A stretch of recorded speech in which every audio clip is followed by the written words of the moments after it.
ಮಾಡುತ್ತಿದ್ದೇನೆ. ಈಗ ಒಂದು ಸರಳ ಪ್ರಯೋಗ ಮಾಡುತ್ತೇನೆ. ಇದಕ್ಕೆ ಬಳಸಿರುವ ಸಾಮಗ್ರಿ ಒಂದು ಪ್ಲಾಸ್ಟಿಕ್ ಬಾಟಲ್ ಹಾಗೂ ಒಂದು ಸ್ಟ್ರಾ ಹಾಗೂ ಗಾಜಿನ ಬೀಕರ್, ನೀರಿನ ಬಾಟಲ್ ಹಾಗೂ ಒಂದು ಬಲೂನ್. ಇದಕ್ಕೆ ನಾನು ಬಾಟಲಿಗೆ ಒಂದು ಹೋಲನ್ನು ಮಾಡಿ ಅದರೊಳಗೆ ಒಂದು ಸ್ಟ್ರಾ ಹಾಕಿ ಎಮ್ಸಿಲ್ ಹಾಕಿ ಬಂಧಿಸಿದ್ದೇನೆ. ಈಗ ಈ ಬಾಟಲಿಗೆ ನೀರನ್ನು ಹಾಕುತ್ತೇನೆ.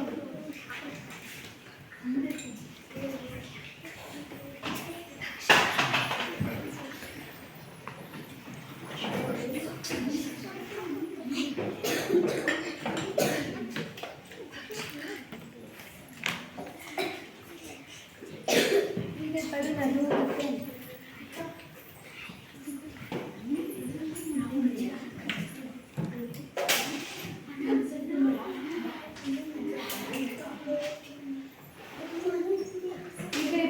ಬಾಟಲಿಗೆ ಹಾಕುತ್ತೇನೆ.